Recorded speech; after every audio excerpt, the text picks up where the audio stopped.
பழிவாங்கிற உணர்ச்சி ஒரு மனுஷனை எந்த எல்லைக்கு வேணாலும் கூட்டிட்டு போகும் இல்லையா? இன்னைக்கு நாம பார்க்க போறது புகழ்பெற்ற அனிமேஷன் படமான ஸ்கார்லெட்ட பத்தி தான். வாங்க, இந்த படத்தோட உலகத்துக்குள்ள நாமளும் ஒரு பயணம் போயிட்டு வருவோம்.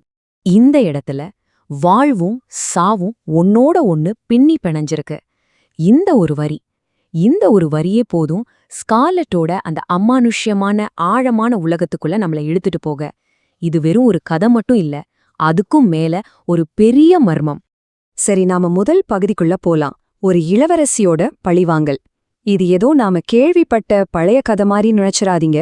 ஷேக்ஸ்பியரோட ஒரு புகழ்பெற்ற சோக கதைக்கு ரொம்பவே டார்க்கான ஒரு மாடர்ன் டச் கொடுத்து புதுசா கொண்டு வந்திருக்கிறாங்க. கதையோட பேஸ் என்னன்னா ரொம்ப சிம்பிள். ஷேக்ஸ்பியரோட ஹாம்லெட்டை தழுவி எடுத்திருக்காங்க. மன்னர் ஹாம்லெட்டை அவரோட சொந்த தம்பியான கிளாடியஸை கொன்னுடுறான். இத பார்த்து வளர்ற இளவரசி ஸ்கார்லெட் பழிவாங்கணுங்கிற ஒரே நோக்கத்தோட வளர்றான்.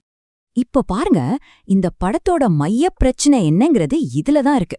ஒரு பக்கம் மன்னர் ஆம்லெட் பேச்சுவார்த்தை மூலமா அமைதியா போகலான்னு நினைக்கிறாரு. ஆனா இன்னொரு பக்கம் கிளாடியஸ் அவனோட அதிகார பசிக்கு எல்லையே இல்ல.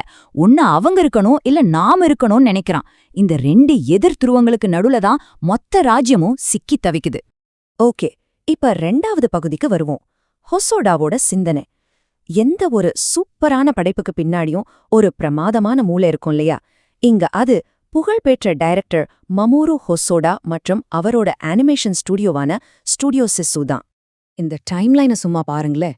2006ல் the girl who leapt through டைம்ல ஆரம்பிச்சு சம்மர் வார்ஸ், வுல்ஃப் சில்ட்ரன், அப்புறம் ஆஸ்கர் நாமினேஷன் வர போன மீராய், இப்படி அவரோட பயணம் உண்மையிலே அசர வைக்குது.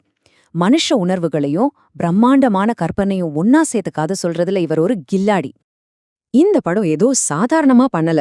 இதுக்கு பின்னால பெரிய பெரிய தலைகள் இருக்காங்க. புகழ்பெற்ற ஸ்டுடியோ சிசு அனிமேஷன் பண்ணிருக்கு. சோனி பிக்சர்ஸ் கூட சேர்ந்து தயாரிச்சிருக்காங்க. அது மட்டும் இல்லாம வெனிஸ், டொரண்டோ மாதிரி பெரிய சர்வதேச திரைப்பட விழாக்கள்ல படத்தை ரிலீஸ் பண்ணி அங்கீகாரத்தையும் வாங்கிட்டாங்க. இதுவே படத்தோட தரத்துக்கு ஒரு பெரிய சாட்சி. சரி, 3வது பகுதி மறு உலகத்துக்கான ஒரு பயணம். ஆனா கதை இங்கதான் ஒரு பெரிய ட்விஸ்ட் எடுக்குது. ஸ்கார்லெட்டோட பழிவாங்கும் திட்டம் ஃபெயிலியர் ஆகிடுது.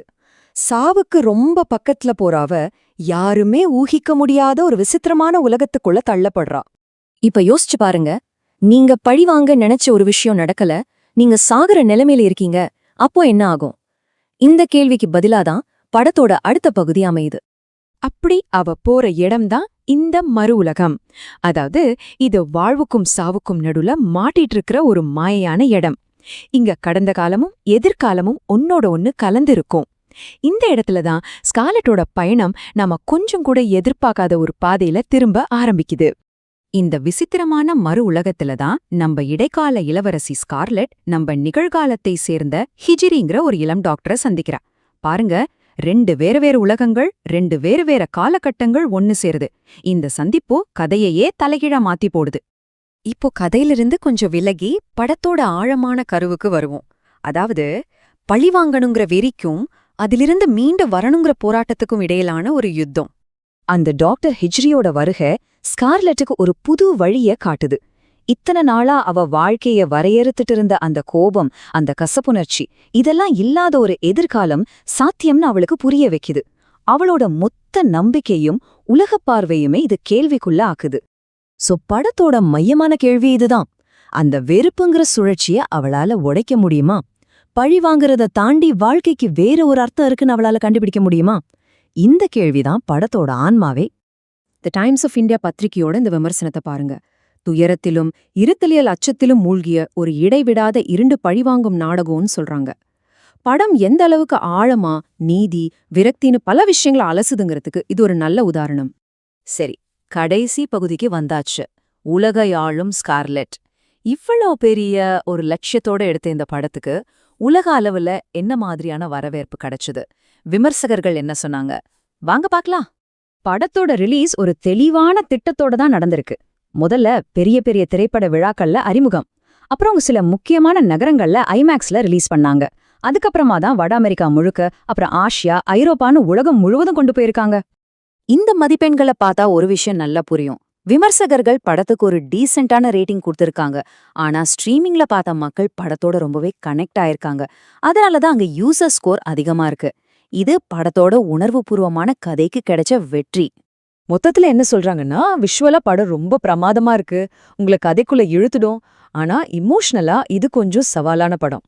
டார்க்கான சிக்கலான அனிமேஷன் கதைகளை ரசிக்கிறவங்களுக்கு இது ஒரு சரியான ட்ரீட். முடிவா தி டைம்ஸ் ஆஃப் இந்தியாவோட இந்த மேற்கோளோட முடிக்கலாம். நம்ம அமைதியை கொலைக்கும் முழுமையற்ற ஆனா மறக்கவே முடியாத ஒரு அனுபவம். இந்த வார்த்தைகள்லயே படத்தோட மொத்த தாக்கமும் அடங்கியிருக்கு. ஸ்கார்லட் வெறும் ஒரு சினிமா மட்டுமில்ல, அது ஒரு அனுபவம். உங்க மனசுல பல கேள்விகளை எழுப்பி கண்டிப்பா ஒரு நீங்காத இடத்தை பிடிக்கும்.